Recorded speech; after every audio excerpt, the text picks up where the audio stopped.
E aí pessoal, tudo beleza com vocês? Aqui é o Jonathan Megamed e hoje pessoal, vamos falar sobre teorias do envelhecimento.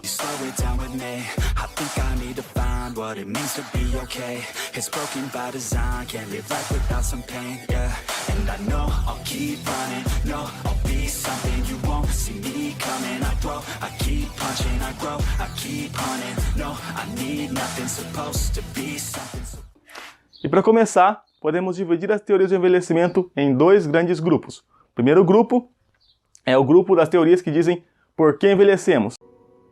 Have you ever thought about why people have to age? Is it inevitable? I'm not sure. E o segundo grupo é o grupo das teorias que dizem como envelhecemos, pessoal. E para começar, pelo grupo das teorias que dizem o porquê envelhecemos, vamos começar pelas teorias evolutivas. A primeira teoria evolutiva é a teoria do acúmulo de mutações. E o que essa teoria diz, pessoal? O que a teoria do acúmulo de mutações diz? Essa teoria, pessoal, nos diz que ao longo do tempo, ao longo da história da humanidade, os indivíduos que tinham mutações benéficas, que tinham uma genética boa, na juventude eram selecionados, enquanto que a genética e as mutações que se manifestavam na velhice, pessoal, não eram selecionadas pela pressão ambiental. Por quê? Porque os indivíduos não chegavam até a velhice, então não eram selecionadas essas mutações que afetavam o indivíduo na velhice. Então, quer dizer assim, apenas as mutações, apenas a genética da juventude, do humano, na forma jovem, eram selecionadas, sofriam a pressão ambiental, porque eram as que mais se manifestavam na população. Então, o indivíduo jovem sofria pressão ambiental, sofria seleção dos melhores genes para adaptação ao ambiente, enquanto que os genes relacionados à velhice eram passados ao longo das gerações porque não sofriam seleção. E isso é o que diz a teoria do acúmulo de mutações. E a segunda teoria, pessoal, evolutiva, diz respeito à pleiotropia negativa. E essa teoria diz o que, pessoal? Essa teoria nos fala que, ao longo do tempo, pessoal, alguns genes nossos, eles mudam de comportamento. Como assim? Tem um gene X, pessoal, que ele é benéfico quando a pessoa ela está na idade reprodutiva, quando ela está na idade jovem, e ele é maléfico quando ele está na idade senescência, na idade de velhice.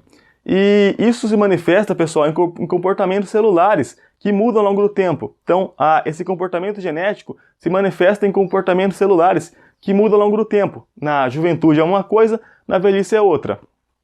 Como, por exemplo, pessoal, temos fibroblastos. Os fibroblastos, pessoal, na juventude eles estimulam, eles fazem um papel muito importante na manutenção da pele e de vários outros tecidos humanos. Porém, pessoal, na velhice, os fibroblastos, existem estudos que dizem que os fibroblastos acabam incentivando, acabam estimulando células cancerígenas ou pré-cancerígenas a se multiplicarem. Então, esse comportamento dualístico, antagonista de células que fazem um papel benéfico na juventude e fazem um papel maléfico na velhice, é o que diz a pleiotropia antagonista. E outro exemplo, pessoal, é o gene P53. Este gene P53, ele é muito benéfico para nós durante a juventude. Por quê? Porque ele impede a manifestação de tumores. Ele é um dos genes que são genes expressores de tumor que acabam impedindo as manifestações tumorais. Porém, ao longo da velhice, ele acaba tendo um efeito colateral, que seria a morte celular, a apoptose. Quando as células ficam senescentes, esse gene acaba levando essas células à morte celular. E isso está relacionado com o processo de velhice. Então, seria um gene ali que teria um benefício na primeira parte da vida, mas ao longo do tempo ele acaba se tornando tecnicamente um malefício para os seres vivos. E a terceira teoria dentro das teorias evolutivas, pessoal, é a teoria do soma descartável. E o que é essa teoria, pessoal, do soma descartável? Essa teoria, pessoal, ela envolve energia e fases da vida. Como assim? Ela diz que os seres vivos, pessoal, em geral, tanto humanos, quanto mamíferos, quanto outros mamíferos, quanto outros seres vivos, eles se adaptaram a mandar o melhor, toda a sua energia para a função reprodutiva. Então, o foco dos organismos ao longo da evolução não foi a sobrevivência indefinida, e sim a reprodução. Tanto que temos como exemplo, pessoal, vários animais, tipo várias espécies de aranhas, por exemplo, que elas acabam se reproduzindo apenas uma vez ao longo da vida.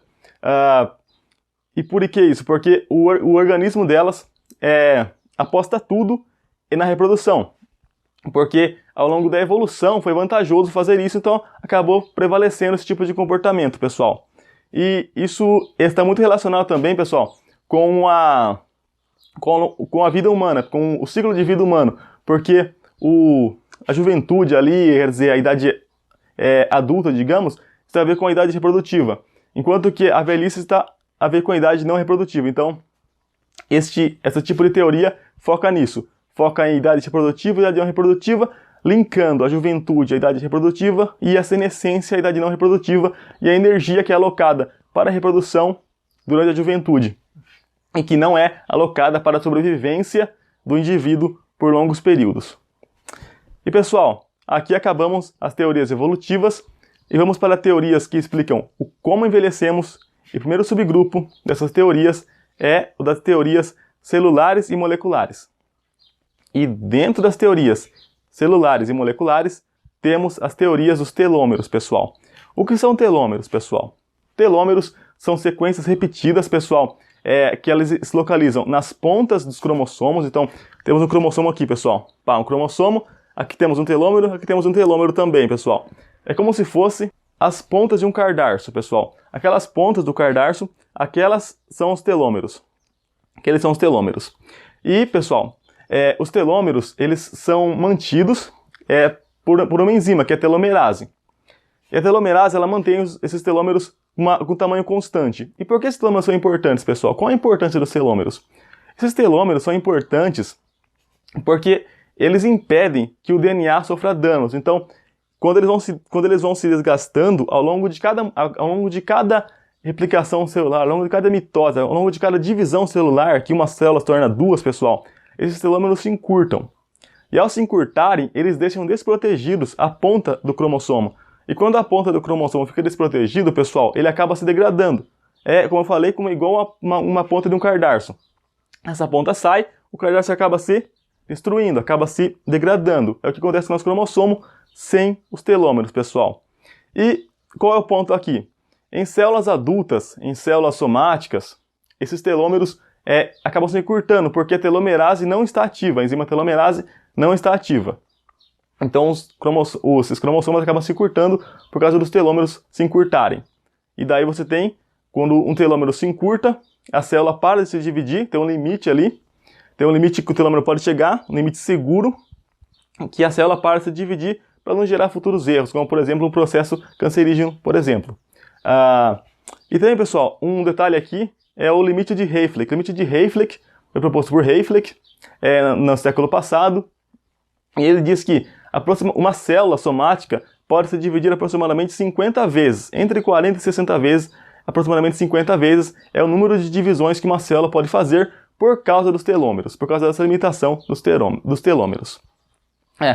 Outra teoria, pessoal, dentro das teorias moleculares e celulares, é a teoria do dano oxidativo e estresse oxidativo por radicais livres. Nós sabemos, pessoal, vocês devem ter ouvido na mídia várias vezes, que temos aqueles alimentos antioxidantes, temos radicais livres que acabam levando ao envelhecimento. Então foi uma teoria que se popularizou muito e acabou se divulgando muito pela população em geral e por todos que acabam tendo contato com revistas ou televisão ou qualquer outro tipo de mídia. Mas, pessoal, o que seria essa teoria do estresse oxidativo em si? Essa teoria diz que o nosso processo de respiração aeróbica, pessoal, o nosso processo de fosforilação oxidativa acaba gerando algumas espécies reativas de oxigênio, os EROs. Essas espécies reativas de oxigênio, pessoal, acabam danificando o nosso DNA, nossas proteínas, e ao longo do tempo esses danos vão se acumulando. Vão se acumulando até um ponto que você chega em um ponto catastrófico, um ponto que nossas células não aguentam mais tanto dano e acabam se degradando, acabam morrendo. E esse é basicamente o que essa teoria do dano oxidativo dos radicais livres nos diz. E pessoal, para finalizar, dentro das teorias que dizem o porquê envelhecemos, temos as teorias sistêmicas. E a mais importante delas, pessoal, a mais importante é a teoria neuroendócrina imunológica. E essa teoria, pessoal, ela que relaciona o sistema neural, o sistema endócrino e o sistema imunológico. Algumas correlações que que os artigos trazem para a gente é um exemplo assim. A interleucina 1, pessoal, ela acaba incentivando o sistema endócrino.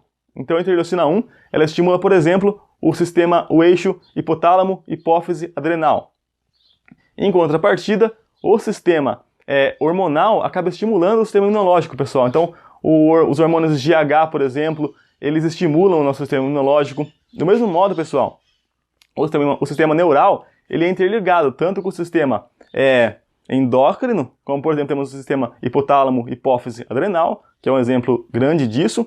Ele também está correlacionado com o sistema imunológico, pessoal. Então, esses três sistemas estão intimamente relacionados.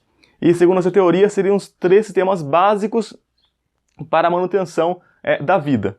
E quando esses três sistemas, pessoal, acabam se desgastando ao longo do tempo, acabam apresentando alguns erros, pessoal, segundo essa teoria, seriam esses sistemas, tendo esses erros, o que levaria ao envelhecimento. Então, pessoal, foi isso aí. Espero que tenham gostado do vídeo. Qualquer coisa, deixem nos comentários. Não se esqueçam de curtir o vídeo, se inscrevam no canal e ativem o sininho para acompanhar todos os nossos vídeos. É isso aí, valeu, até mais!